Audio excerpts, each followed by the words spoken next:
all Cinemaster lovers. Hope you enjoy watching. Let's get started. The series begins with a little girl named Galadriel, who is an elf known for their immortality. Galadriel is strong and stubborn, which becomes evident when a classmate bullies her, prompting her to attack and hit him. Her older brother intervenes, takes her aside, and comforts her. It's clear that Galadriel and her brother share a deep bond. He advises her to distinguish between right and wrong, when to stand up for herself, and when to forgive. He tells her to remember his words because he won't always be there for her. Galadriel is surprised, as elves are supposed to live forever, and she asks him what he means, but he avoids the topic. Time passes, and Galadriel lives an ideal life with her family until one day the world plunges into war. Everything changes overnight when a very evil being named Morgoth begins to conquer many places with a powerful army of monsters called orcs, ferocious creatures with immense strength. In response to Morgoth's actions, the Elven Kingdom sends warriors to confront these monsters, sparking wars between the elves and Morgoth's forces. These wars last for centuries, claiming countless lives. Eventually, the elves manage to defeat Morgoth, who disappears. However, the orcs multiply and spread across the world. After Morgoth's defeat, the orcs return to fight the elves under the command of Morgoth's disciple, Sauron. During this war, Galadriel's beloved older brother is killed. After the war ends, Sauron vanishes without a trace, and no one knows his whereabouts. Most people eventually forget about Sauron, except for Galadriel, who has grown up and is now determined to find him and avenge her brother's death. She leads a small group of warriors tasked by the king to search for and kill Sauron. However, her team grows disheartened after centuries of searching without finding any trace of him.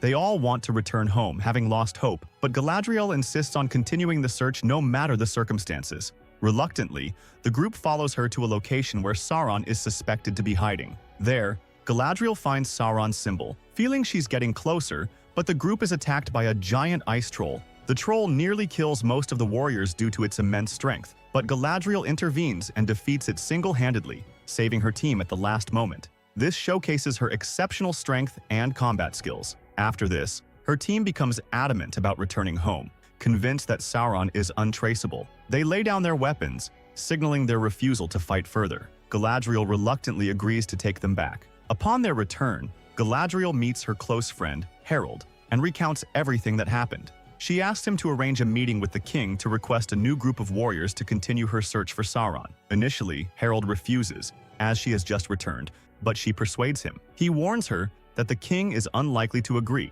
given that she disobeyed his orders by traveling far without his permission. Despite this, the king decides to overlook her defiance, understanding her desire for revenge. He even organizes an elaborate ceremony to honor her and her team. During the ceremony, the king surprises them with a reward coveted by all elves: entry into the Blessed Realm, a kingdom for a select group of elves where they can live in eternal happiness. However, once they enter, they can never leave. Galadriel feels conflicted. Although she had always wanted this reward, entering the Blessed Realm would mean abandoning her quest for vengeance for her brother. Torn, she decides to enter the Blessed Realm and leave her brother's matter behind. The next day, she and her team set sail for the Blessed Realm, but moments before entering, guilt overwhelms her. She feels she hasn't avenged her brother and, at the last moment, jumps off the ship, determined to resume her search for Sauron at any cost. Meanwhile, in another part of the world, we are introduced to a small, isolated tribe called the Harfoots.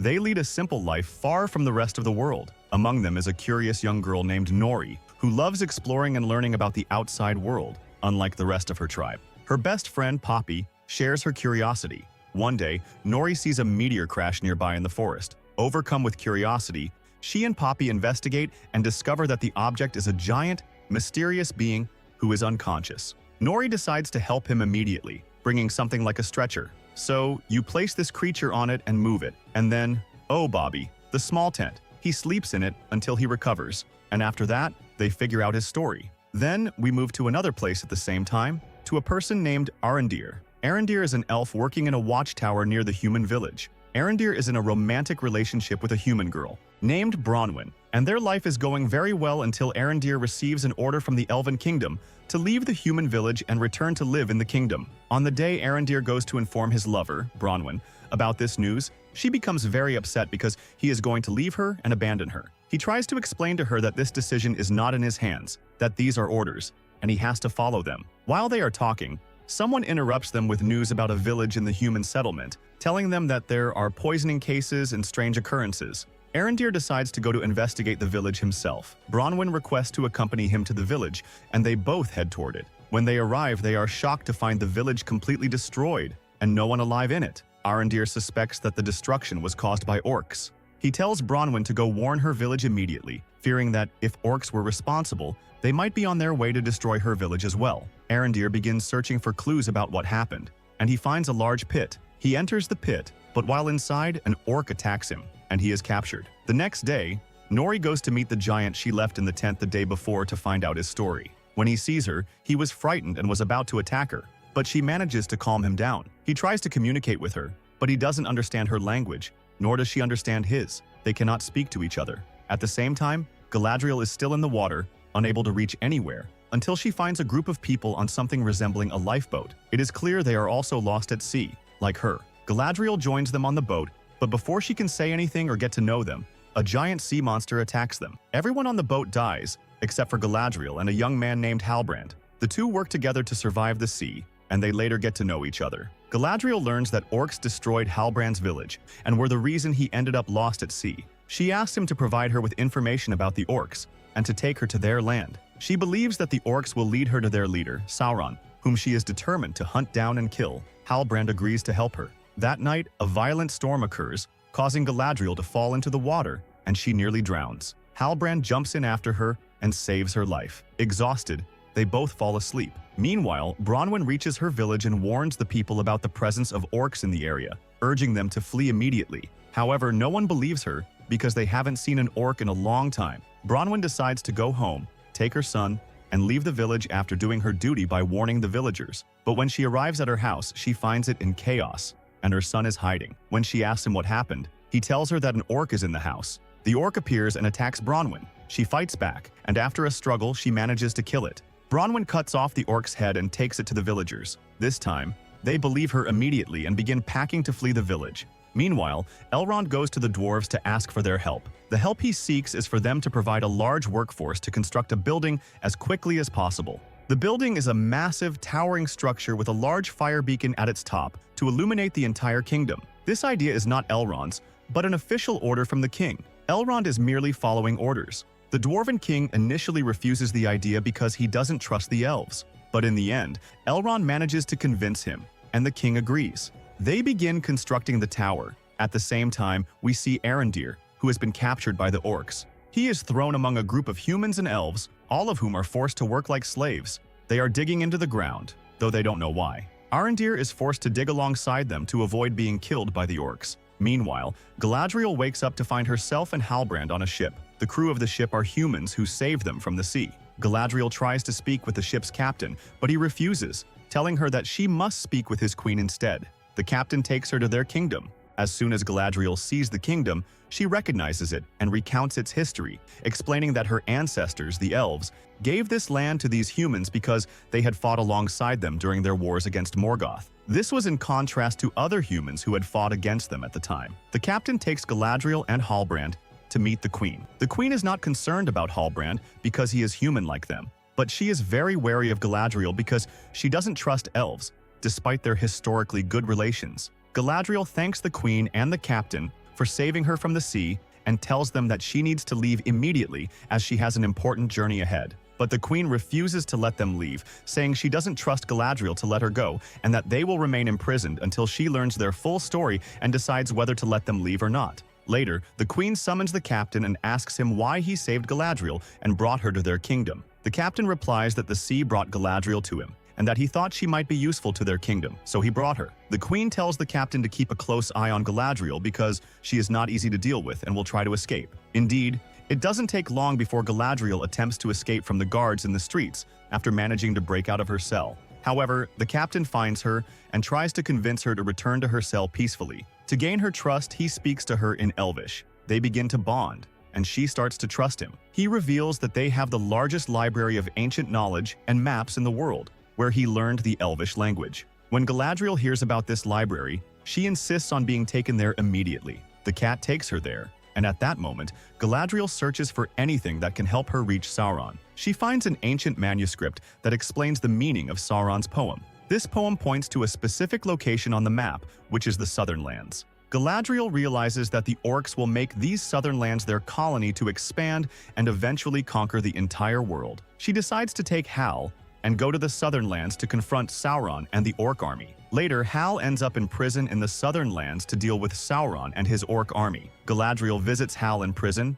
tells him everything, and asks for his help. He agrees in exchange for her getting him out of prison. Meanwhile, Nori goes to meet her Harfoot group. Nori and her friend Poppy plan to steal a book from the tribe leader. The book discusses stars and meteors, and they want it because they haven't yet figured out what kind of creature they've encountered. They feel the answers to their questions lie in the book. Nori successfully sneaks into the tribe leader's tent and steals the book. But before she can take it to the creature, the tribe leader calls the tribe members to give a speech. While he's talking, the large creature searches for Nori, eventually reaching the tribe's location, causing chaos. The tribe hears the commotion and is shocked to see the creature, especially when it speaks for the first time, saying Nori's name. This reveals to everyone that Nori brought the creature to the tribe. The next day, the tribe decides to move as a caravan, but as punishment, the leader orders Nori and her family to be the last ones in the caravan. This is problematic because Nori's father has a broken leg and can't keep up, meaning they'll fall behind and get lost. Essentially, the leader is banishing Nori and her family from the tribe in a polite manner.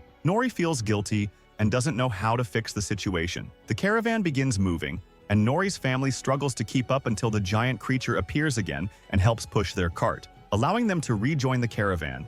Nori starts bonding with the creature, and they become friends. Meanwhile, the orcs enslave Arondir, forcing him and other captives to dig tirelessly. Arondir devises an escape plan with the other captives. They fight the orcs fiercely, but the orcs send a dangerous beast after them, which attacks and kills most of the escapees. Only Arondir survives, and just as the orcs are about to kill him, their leader, Adar, stops them. Adar approaches Arondir and tells him that all the humans from the villages have fled to an old watchtower. Adar wants Arondir to deliver a message to those humans, but the nature of the message isn't revealed yet. The humans gathered at the watchtower turn out to be Bronwyn, her village, and people from nearby villages. After fleeing their homes, they warned other villages and brought everyone to the tower for safety from the orcs. However, they face a food shortage because of their large numbers and the lack of animals to hunt, as the orcs have wiped out the wildlife. To address this, Bronwyn's son Theo suggests returning to their village to gather food from the abandoned houses. Bronwyn initially refuses, fearing for his safety, but Theo, ignoring her warnings, takes a friend and a dagger with Sauron's symbol on it, which he had stolen from an old man in the village. Theo doesn't know the dagger's significance or that it was crafted by Sauron himself. He uses it as an ordinary knife. Theo and his friend gather food from the village but encounter trouble at the last house. Theo's friend hears strange noises and flees, leaving Theo behind. Theo hides in a water basin after spotting a group of orcs. At night, he tries to escape when the orcs' numbers dwindle, but one orc attacks him. At the last moment, Arondir intervenes, kills the orc, and rescues Theo. They return to the watchtower, where Arondir delivers Adar's message. The humans must join Adar's army or face extermination. Bronwyn is shocked and doesn't know how to respond. Meanwhile, Theo is resting when the old man from whom he stole the dagger approaches him. The old man reveals that the dagger was forged by Sauron and that its bearer must serve Sauron. He warns Theo to prepare for the coming forces and to stay alert. Theo listens in shock, unable to comprehend what is happening. At the same time, Galadriel goes to the Queen and talks to her about Sauron and the southern lands that he plans to turn into his colony. She asks the Queen to release her immediately so she can go and stop Sauron and the beasts and eliminate them before it's too late. However, the Queen tells her that there is a ship that will take her at night and return her to her elven kingdom.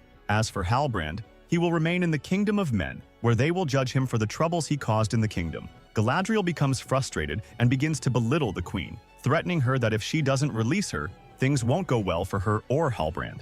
The Queen then decides to show her who's in charge and imprisons her in the cell right next to Halbrand. At night, the guards come to take her to the ship bound for the Elven Kingdom, but Galadriel escapes, fights the guards, locks them up in her place, and goes to confront the Queen again. This time, she tries to force the Queen to release Halbrand from prison and also provide them with a ship to leave. However, the Queen calmly explains the situation, revealing a prophecy about the kingdom. The prophecy states that if any elf enters their kingdom, a flood will occur and the city will be completely submerged. For this reason, the Queen wants Galadriel to leave the city immediately to prevent the prophecy from coming true. Galadriel is moved by the Queen's words, believes her, and decides to leave alone without Halbrand to save the kingdom's people from drowning. But as soon as Galadriel departs on the ship from the kingdom, The queen receives a sign that her decision was a grave mistake. The queen then decides to disregard the prophecy, brings Galadriel back to the kingdom, and decides to help them confront Sauron and the beasts. She gathers all the people of the kingdom